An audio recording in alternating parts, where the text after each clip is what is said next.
भक्तजनों, माताओं, बहनों, सादर जय श्री कृष्ण। हमारे YouTube चैनल में आप सभी का बहुत बहुत स्वागत है। मैं हूं आपके साथ आचार्य धर्मेंद्र शास्त्री। आज हम आपको बताने जा रहे हैं कि यदि आप श्रावण के महीने में या फिर श्रावण सोमवार के दिन भगवान का पूजन अर्चन करते हैं तो आपको कुछ बातों का ध्यान रखना चाहिए, क्योंकि भोले बाबा की पूजा तो वैसे बहुत सरल है, इसमें कोई नियम नहीं होता है। सबसे सरल यदि किसी देवता की पूजा है तो वो भोलेनाथ की है, और सबसे जल्दी कोई देवता यदि प्रसन्न होते हैं तो वो भोले भंडारी होते हैं। और श्रावण का जो महीना होता है वह भगवान भोलेनाथ का परम प्रिय महीना माना जाता है। इस पूरे महीने में भगवान भोलेनाथ माता पार्वती के साथ में इस पृथ्वी पर आते हैं और भक्तजनों की मनोकामनाओं को पूर्ण करते हैं। और सभी भक्तजन सावन सोमवार का व्रत रखते हैं तथा पूरे श्रावण महीने का व्रत रखते हैं, या फिर मासिक शिवरात्रि का व्रत रखते हैं, या फिर वो जो है 16 सोमवार का व्रत भी रखते हैं, या फिर प्रदोष का व्रत रखते हैं। यानी भोले बाबा को प्रसन्न करने के लिए अनेकों प्रकार के मंत्र जाप किए जाते हैं, अभिषेक किया जाता है, हवन किया जाता है, पूजन किया जाता है, और कई प्रकार के से भगवान भोलेनाथ की विशेष आराधना और पूजा की जाती है। और भगवान की सावन माह में विशेष पूजा अर्चना करने से मनुष्य के जीवन की समस्त समस्याओं का निदान हो जाता है तथा वो जो भी चाहता है वह प्राप्त कर लेता है। लेकिन उसको ध्यान रखना चाहिए कि पूजन के दौरान किसी भी प्रकार से ऐसी कोई वस्तु न चढ़ाएं जिससे भोले बाबा को कष्ट होता हो, या भोले बाबा उस चीज को स्वीकार नहीं करते हैं। ऐसी वस्तुएं भोले बाबा को बिल्कुल भी अर्पित नहीं करना चाहिए। यदि आप सावन सोमवार का व्रत करना चाह रहे हैं या फिर पूरे श्रावण माह का व्रत करना चाह रहे हैं तो बिना पूजा के व्रत आपका निरर्थक माना जाएगा। यदि आप स्वयं पूजा नहीं कर सकते हैं तो किसी ब्राह्मण के द्वारा भी पूजन आप करवा सकते हैं। ब्राह्मण के द्वारा अभिषेक करवा सकते हैं, ब्राह्मण के द्वारा पार्थिव पूजन करवा सकते हैं, या फिर आप ब्राह्मणों को बुला करके महामृत्युंजय मंत्र का जाप भी अपने घर में या मंदिर में करवा सकते हैं। क्योंकि सावन के महीने में जो भी मंत्र जाप किए जाएंगे, अभिषेक किए जाएंगे, पूजन पाठ किए जाएंगे, वो परम सिद्धिदायक होंगे, और इस दौरान आपकी जो जो भी कामनाएं होगी वह पूर्ण हो जाएगी। विद्या प्राप्ति की कामना पूर्ण हो जाएगी, अच्छी नौकरी की इच्छा आपकी जल्द ही पूर्ण हो जाएगी, या फिर आप चाहते हैं कि आपका प्रेम विवाह हो जाए, या मन पसंद वर या वधु की आपको प्राप्ति हो जाए, या फिर आपके घर में उत्तम संतान की प्राप्ति हो जाए, पुत्र या पुत्री की प्राप्ति हो जाए, या फिर आप चाहते हैं कि आपके घर में धन धान्य वैभव सुख समृद्धि शांति हमेशा बनी रहे और पूरे परिवार के लोग स्वस्थ तथा प्रसन्न रहे, तो आप भोले बाबा की आराधना करें, पूजा करें, अभिषेक करें। भोले बाबा को प्रसन्न करने का सबसे श्रेष्ठ उपाय यदि कोई है तो एक लोटा जल और बिल्व पत्र, इससे भी भोले बाबा खुश हो जाते हैं। लेकिन यदि आप उनका विधिवत पूजन करते हैं, पूजन के कई प्रकार हमारे धर्म ग्रंथों में बताए हैं। पहला प्रकार होता है पंचोपचार, दूसरा प्रकार होता है दशोपचार, और तीसरा प्रकार होता है जो है षोडशोपचार, और चौथा प्रकार होता है राजोपचार। इस प्रकार चारों प्रकार के उपचारों से भगवान का पूजन अर्चन किया जाता है। और भोले बाबा का सावन महीने में विधिवत पूजन अर्चन करने से जन्म जन्मांतर के पाप दोष पीड़ाएं कष्ट समाप्त हो जाती है तथा उस व्यक्ति को जो है धर्म अर्थ काम और अंत समय में मोक्ष पद यानी शिव पद की प्राप्ति होती है। तो यदि आप भोले बाबा का पूजन करने की तैयारी कर रहे हैं तो आपको सबसे पहले ध्यान रखना है कि पूजन के दौरान आपको गलती से भी भोले बाबा के ऊपर यानी शिवलिंग के ऊपर आपको कुमकुम नहीं चढ़ाना चाहिए, क्योंकि कुमकुम जो है भौतिक सुखों का प्रतीक होता है।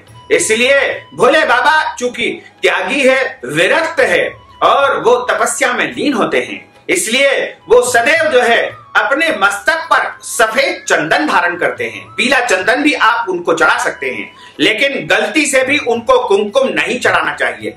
इसके अलावा यदि आप उनको अक्षत चढ़ाएं तो अक्षत यानी चावल के अक्षत टूटे हुए नहीं होना चाहिए, और आपको शुद्ध और अच्छे अक्षत तैयार उनके लिए कर लेना चाहिए। और जो चावल उनको चढ़ाते हैं उनको गीले करके ही भोले बाबा को चढ़ाना चाहिए, क्योंकि भोले बाबा ने अपने कंठ में विष धारण कर रखा है, इसलिए उनका नाम नीलकंठ है। और उनके शरीर में बहुत ज्यादा गर्मी लगातार उत्पन्न होती रहती है, इसलिए श्रावण माह में उनका दूध से अभिषेक किया जाता है, जल उनके ऊपर चढ़ाया जाता है। तो आप गीले चावल उनके ऊपर चढ़ाएं। इसी प्रकार आपको भोले बाबा के ऊपर सिंदूर, यानी जो हनुमान जी को सिंदूर लगाया जाता है वो नहीं चढ़ाना चाहिए, क्योंकि सिंदूर से भी जो है उनको भौतिक जो है सुविधाओं का आभास होने लगता है, वो अपने जो है विरक्त स्वभाव को भूल सकते हैं, इसलिए सिंदूर उनको बिल्कुल पसंद नहीं है।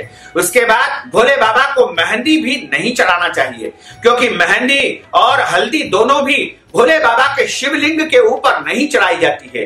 केवल एक दिन उनको हल्दी मेहंदी उपयोग कर सकते हैं, वो दिन होता है महाशिवरात्रि का, क्योंकि महाशिवरात्रि के दिन उनका विवाह संपन्न हुआ था, इसलिए उनके विवाह वाले दिन हल्दी मेहंदी का उपयोग कर सकते हैं। अन्य दिनों में हल्दी मेहंदी का उपयोग उनके लिए नहीं किया जाता है।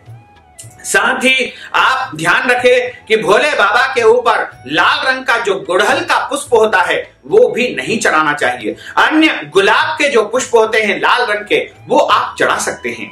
इसके अलावा यदि आप हल्दी मेहंदी सिंदूर और इसके अलावा लाल पुष्प और सौभाग्य की जो सामग्री है वो अर्पण करना है तो आप जलाधारी के ऊपर कर दीजिएगा। भोले बाबा का जो शिवलिंग होता है उनके ऊपर आपको अर्पित नहीं करना है। और जलाधारी चूंकि मां पार्वती गौरा के स्वरूप में होती है, इसलिए उनके ऊपर आप सौभाग्य सामग्री अर्पण कर सकते हैं।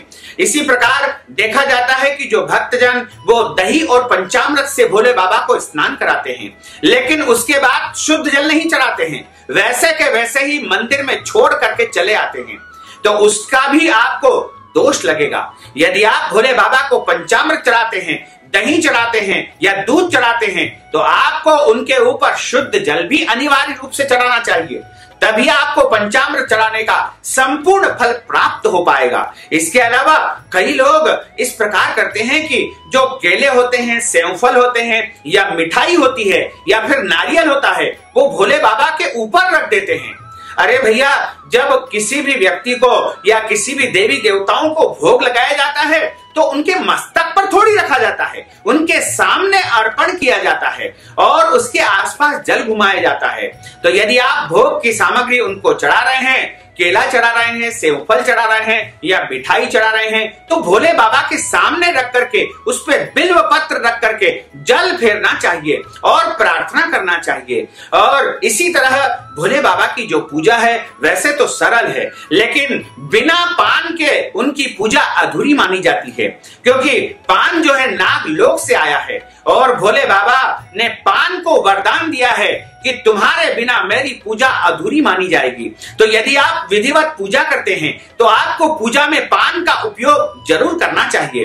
पान भगवान को चढ़ाने से मनुष्य के जीवन में जो है सुख शांति समृद्धि आती है, वैभव आता है, धन धान्य आता है तथा नागलोक से भी उसको आशीर्वाद प्राप्त होने लगता है।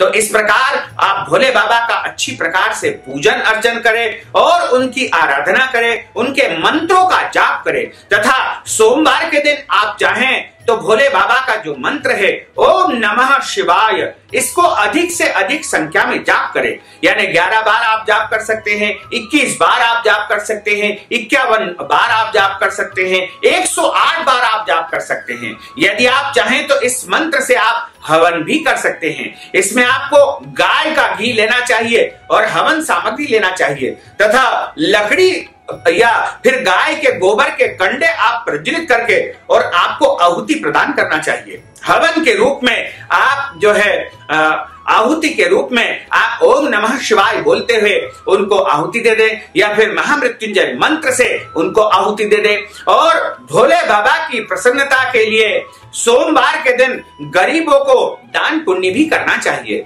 यानी जो जरूरतमंद लोग होते हैं उनको भोजन का दान कर सकते हैं, अन्न का दान कर सकते हैं।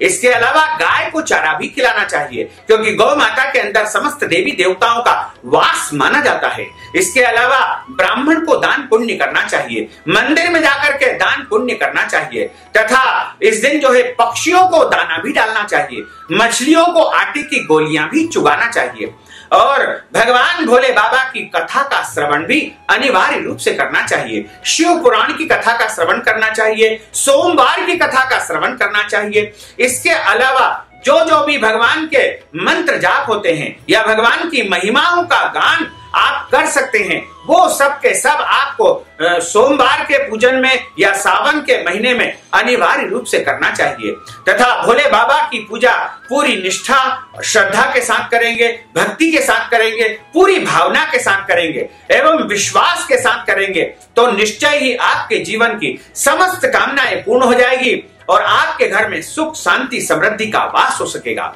तथा सोमवार के दिनों में आपको व्रत यदि रखते हैं तो आपको शरीर के अंग के बाल नहीं कटवाना चाहिए, तथा इस दिन झूठ नहीं बोलना चाहिए, क्रोध नहीं करना चाहिए, लड़ाई झगड़ा नहीं करना चाहिए। इसके अलावा आपको पेड़ पौधे नहीं काटना चाहिए, और सोमवार के दिन आपको बिल्व पत्र नहीं तोड़ना चाहिए, और जिस दिन व्रत होता है उस दिन पृथ्वी पर सोना चाहिए तथा ब्रह्मचर्य व्रत का पालन करना चाहिए। इस विधि से यदि आप व्रत करेंगे तो निश्चय तौर से आपकी मनोकामनाएं पूर्ण हो जाएगी और भगवान भोलेनाथ का भरपूर आशीर्वाद आपको प्राप्त हो सकेगा। तो भक्तजनों, माताओं, बहनों, हमने जो ज्ञानवर्धक जानकारी आपको दी है उसको आप अधिक से अधिक लोगों को शेयर करिएगा, लाइक करिएगा, कमेंट करिएगा, और यदि अभी तक आपने सब्सक्राइब नहीं किया है तो अभी और इसी समय सब्सक्राइब अवश्य कर लीजिए। आपको और आपके परिवार को सादर जय श्री कृष्ण, सादर धन्यवाद।